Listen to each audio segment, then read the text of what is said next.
Bem-vindo ao nosso canal de estudos bíblicos. Seguimos com a nossa série sobre doutrinas bíblicas, razões da nossa fé.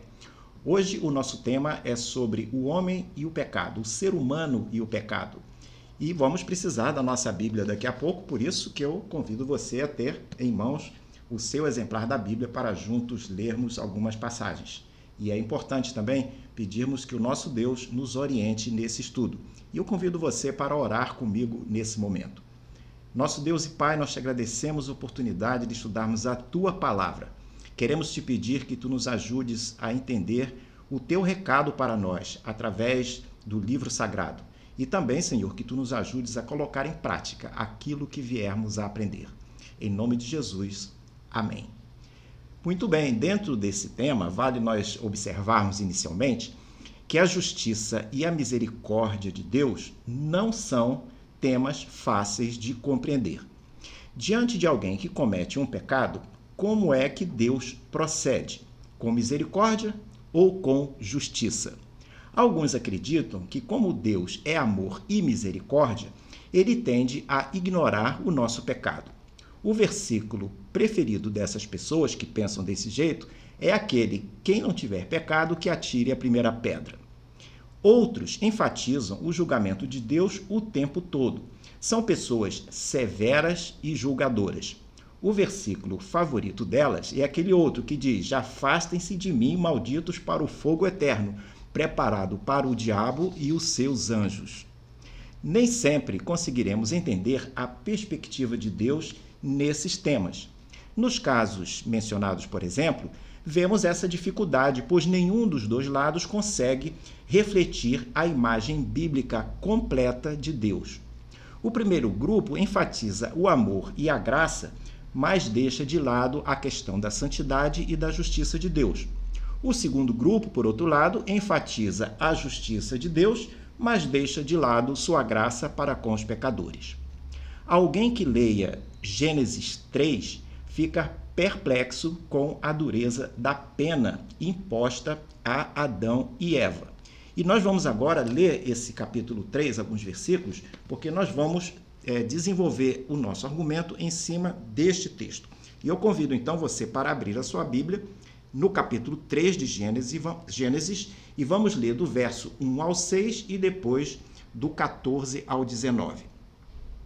O texto sagrado nos diz o seguinte: mas a serpente, mais astuta que todos os animais selvagens que o Senhor Deus tinha feito, disse à mulher: é verdade que Deus disse, não comam do fruto de nenhuma árvore do jardim? A mulher responde à serpente: do fruto das árvores do jardim podemos comer, mas do fruto da árvore que está no meio do jardim, Deus disse: vocês não devem comer dele, nem tocar nele, para que não venham a morrer. Então a serpente disse à mulher: é certo que vocês não morrerão, porque Deus sabe que no dia em que dele comerem, os olhos de vocês se abrirão, e, como Deus, vocês serão conhecedores do bem e do mal. Vendo a mulher que a árvore era boa para se comer, agradável aos olhos e árvore desejável para dar entendimento, tomou do seu fruto e comeu, e deu também ao marido, e ele comeu. Lá no verso 14, nós lemos o seguinte: então o Senhor disse à serpente: por causa do que você fez, você, serpente, é maldita entre todos os animais domésticos e entre todos os animais selvagens. Você rastejará sobre o seu ventre e comerá pó todos os dias da sua vida. Porém inimizade entre você e a mulher, entre a sua descendência e o descendente dela. Este lhe ferirá a cabeça, e você lhe ferirá o calcanhar. E à mulher ele disse: aumentarei em muito os seus sofrimentos na gravidez. Com dor você dará à luz filhos. O seu desejo será para o seu marido, e ele a governará. E a Adão disse: por ter dado ouvidos à voz da sua mulher, e comido da árvore que eu havia ordenado que não comesse, maldita é a terra por sua causa. Em fadigas você obterá dela o sustento durante os dias de sua vida. Ela produzirá também espinhos e ervas daninhas, e você comerá a erva do campo. Então, quando nós lemos esse capítulo 3 de Gênesis, ficamos realmente pensativos e perplexos. Nesse caso, onde está a misericórdia de Deus? O que havia de tão mal nesse ato de comer um fruto que provocou uma resposta tão dura de Deus? Resposta essa que levou o homem e a mulher, como nós lemos, a serem expulsos do jardim do Éden, texto que vem mais a seguir. O que havia de tão grave para que sofressem a consequência disso toda a vida? E por que tal pena afetaria toda a humanidade ao longo dos anos que se seguiriam, chegando até os dias de hoje? No próximo quadro, uma pergunta. O que Gênesis 3, este texto que nós lemos e toda a outra parte que nós também não lemos, mas todo o capítulo, o que ele nos ensina sobre misericórdia e justiça? Nesse estudo de hoje, quando abordamos esse capítulo de Gênesis, tentaremos entender como Deus resolveu esse assunto de misericórdia e justiça. Veremos que quando Adão e Eva pecaram, Deus não os fulminou como talvez sua santidade o exigisse. Ele também não disse: tudo bem, pessoal, não se preocupem com isso. Seu amor e misericórdia possivelmente teriam levado a dizer isso. Em vez disso, Deus tratou o pecado deles como um assunto sério. Ele impôs a pena para que o pecado exigia, mas interpôs sua graça para que o casal pudesse voltar a ter comunhão com ele. Deus permite sofrermos consequências do nosso pecado, mas nos fornece salvação. É isso que nós aprendemos nesse capítulo de Gênesis. Ele também nos dá salvação, apesar das consequências que nós enfrentamos. O fato é que algo marcante acontece após Gênesis capítulo 1 e capítulo 2. Nesses dois primeiros capítulos da Bíblia, lemos que Deus fez uma criação perfeita e ele mesmo a classifica como muito boa. Mas lá em Gênesis 4, nós vemos ciúme, inveja e assassinato. A pergunta é, o que deve ter acontecido entre Gênesis 1 e 2 e Gênesis 4, em Gênesis 3, para explicar por que os capítulos seguintes, 4 em diante, a humanidade vai de mal a pior. O que aconteceu nesse capítulo de Gênesis 3? Identificamos aqui 3 coisas importantes que eu gostaria de compartilhar com você sobre Gênesis 3. O primeiro ponto é que esse capítulo nos revela como Satanás age. Vemos com clareza as estratégias do inimigo para tentar afastar as pessoas dos propósitos de Deus. Isso continua acontecendo até hoje na vida de crentes e de não crentes. O segundo ponto que nós destacamos é que esse texto que nós lemos mostra a entrada do pecado na raça humana. Mostra não apenas como o pecado entrou através da desobediência, mas também mostra a gravidade das consequências dessa desobediência do homem e da mulher. O terceiro ponto que nós destacamos é que esse trecho lido, ele descreve Deus revelando a sua graça. Esse terceiro destaque que nós lemos em Gênesis 3 vai frente à pecaminosidade do ser humano demonstrada. Deus vai interpor, vai colocar por cima a sua graça. Portanto, vai mostrar Deus buscando o pecado, o homem pecador, e uma solução para aquele pecado. O relato indica, finalmente, um Salvador que transformaria tudo aquilo. É o que nós veremos mais a seguir. No próximo quadro, outra pergunta.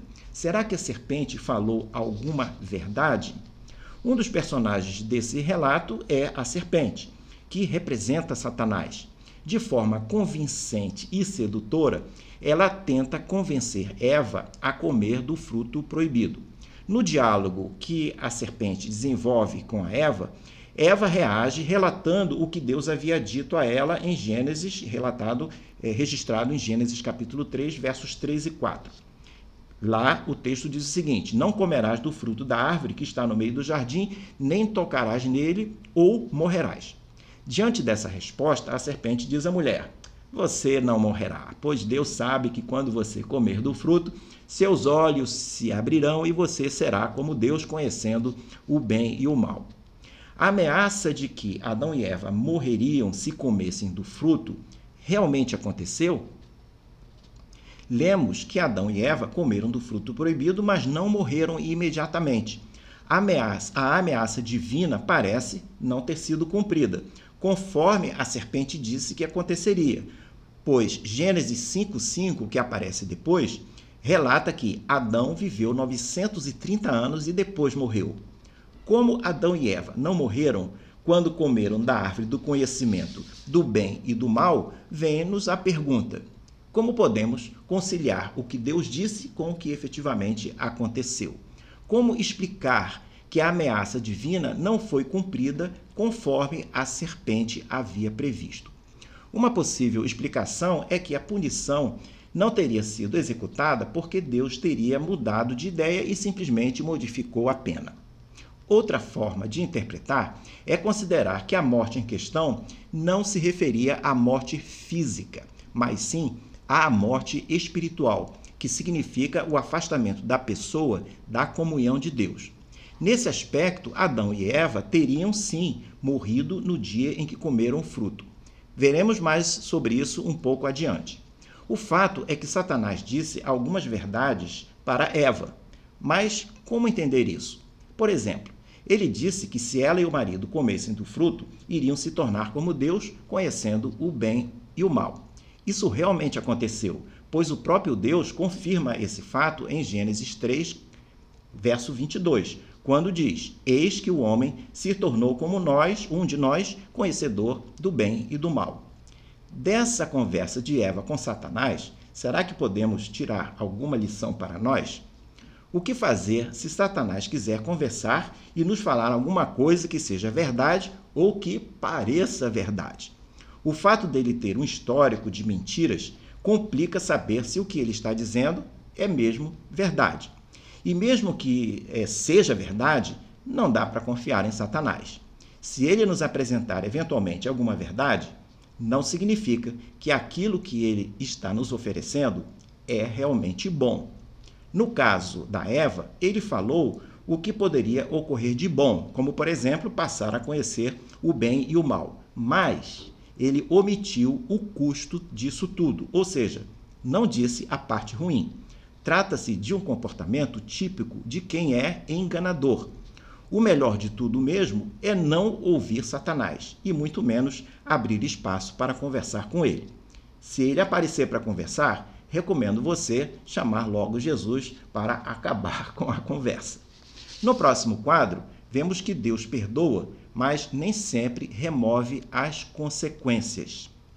Em Gênesis capítulo 3, no verso 14 e 15, aprendemos que Deus amaldiçoou a serpente e disse que a cabeça dela seria esmagada por um descendente da mulher.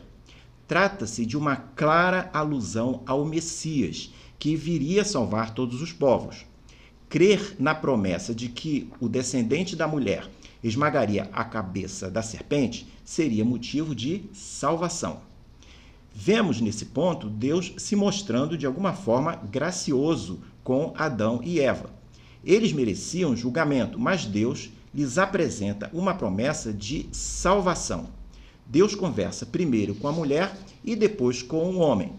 Ele não os amaldiçoa diretamente como fez com a serpente, mas há penalidades. Elas até podem ser flexibilizadas ou mesmo revogadas, mas quase sempre Deus permitirá que as consequências se desdobrem e alcancem outras pessoas. Foi o que aconteceu com Adão e Eva. As penalidades que receberam afetaram não apenas eles, mas todos nós. Todo pecado é assim. Nunca pecamos de forma isolada.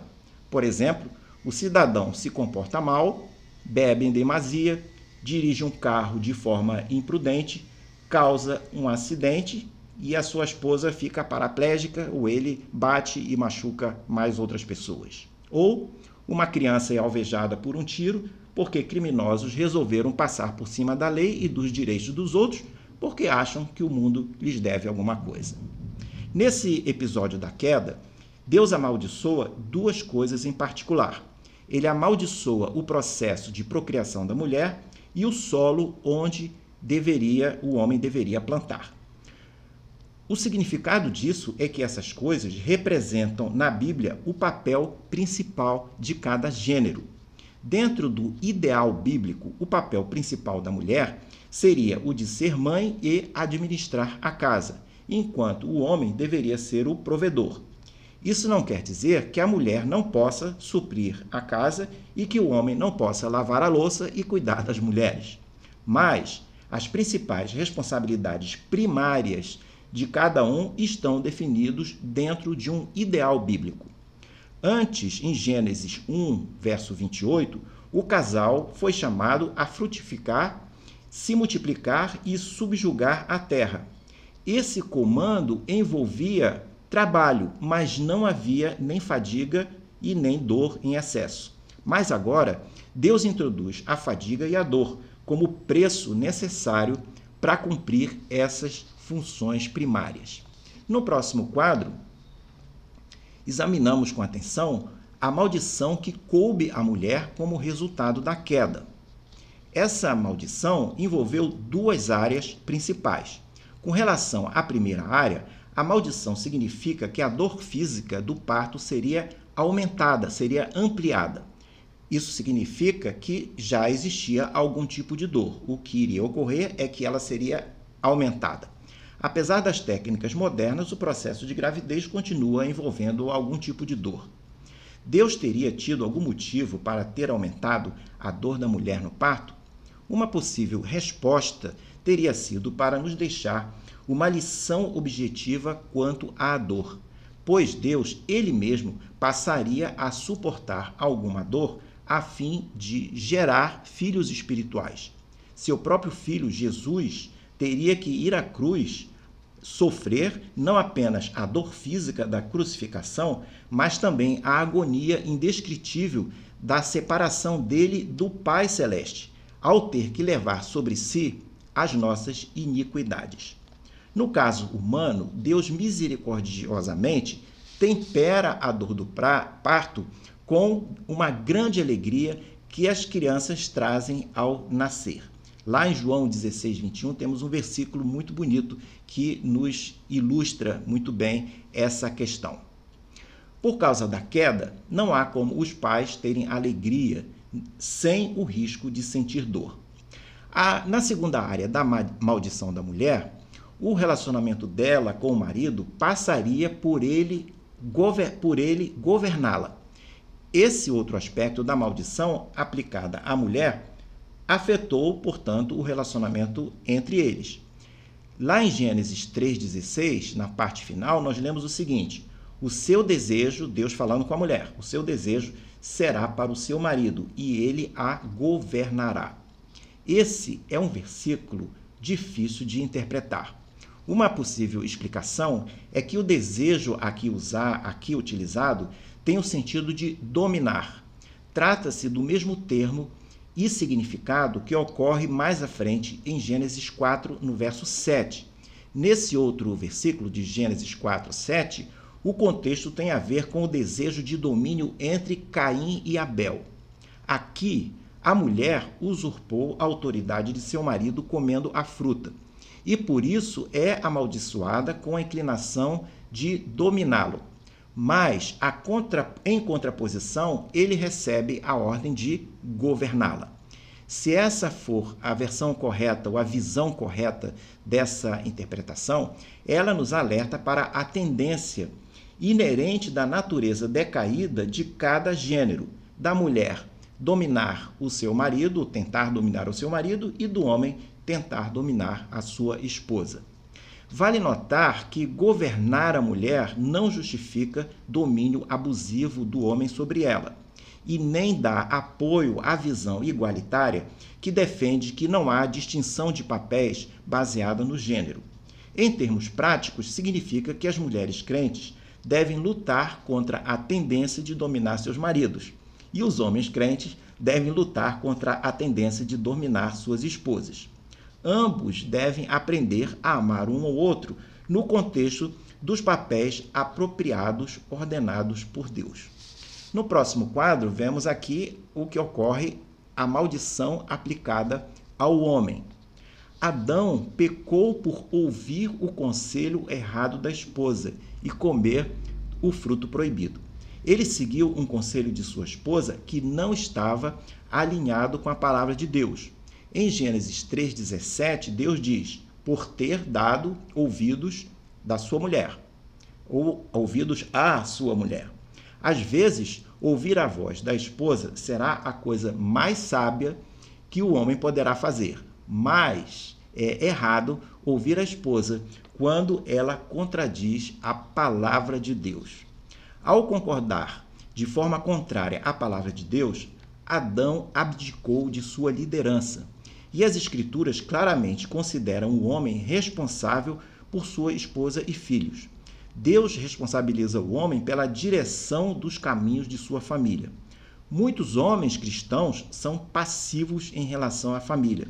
Eles não assumem a responsabilidade de treinar as crianças, por exemplo. Concentram-se em seu trabalho e deixam a casa por conta da esposa. Quando surge um problema, eles simplesmente a culpam. Não é errado delegar coisas para a esposa, mas há uma grande diferença entre delegar e ser omisso. Quando você delega, você mantém a autoridade. Quando você se omite, você abdica da responsabilidade. Quando você delega, você mantém a autoridade e a responsabilidade, melhor dizendo. E quando você se omite, você abdica dela, da responsabilidade. A maldição sobre o homem cobriu duas áreas: solo amaldiçoado e morte física. Quanto ao solo amaldiçoado, assim como a maldição sobre a mulher afetou o homem, essa maldição sobre o homem afetou a mulher. Essa maldição do solo significava que o homem teria que trabalhar duro para produzir as colheitas a fim de sobreviver. A maldição parece ser muito mais ampla do que os espinhos e as ervas daninhas que o texto menciona. Quase tudo na criação agora passaria a se opor ao homem. Dos mosquitos a vírus a desastres naturais, grande parte disso decorre da queda. A segunda parte da maldição do homem e que alcança a mulher é que a morte física passou a ser inevitável. Nossos corpos voltam ao pó. Desde a queda, a morte passa a ser inimiga de todas as pessoas. Podemos passar nossa vida trabalhando em direção a certos objetivos e ainda assim sermos atingidos qualquer dia por alguma fatalidade. A morte não faz acepção de pessoas, jovens, velhos, ricos ou pobres. Todos devem enfrentar a morte. A morte grita conosco dizendo que precisamos estar de bem com Deus. Mesmo sendo uma terrível inimiga, a morte tem o seu lado abençoado. Ela nos força a chegarmos a um acordo com Deus em relação à eternidade. No próximo e último quadro, chegamos à nossa conclusão. A história, o relato do Éden, mostra que Deus permite sofrermos certas consequências. Elas poderão estar diretamente relacionadas a algum pecado que cometemos, ou simplesmente sofreremos as consequências de vivermos em um mundo decaído. Mesmo tendo de enfrentar consequências, Deus, de forma bondosa, muitas vezes vai temperar a severidade das consequências com lampejos de graça e misericórdia. Se viermos a sofrer consequências imediatas, vale notar que a graça e misericórdia de Deus são tão grandes que mesmo o nosso pecado sendo sério, Deus não nos deixará sofrer as consequências finais do pecado se estivermos com Ele.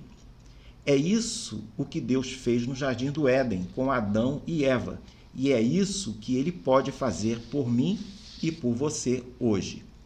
Em Gênesis capítulo 3, verso 14 e 15, vemos Deus nos dando uma promessa de salvação, quando Ele fala que a serpente seria amaldiçoada, quando ele amaldiçoa a serpente. Essa promessa se realiza por meio da fé. O que diz o texto sobre isso? Gênesis 3, 14 e 15. Você, serpente, rastejará sobre o seu ventre e comerá pó todos os dias da sua vida. Porém, inimizade entre você e a mulher, entre a sua descendência e o descendente dela. Este lhe ferirá a cabeça e você lhe ferirá o calcanhar. Adão e Eva se submeteram às penalidades que receberam, mas também creram na promessa de Deus, de que um descendente da mulher esmagaria a cabeça da serpente.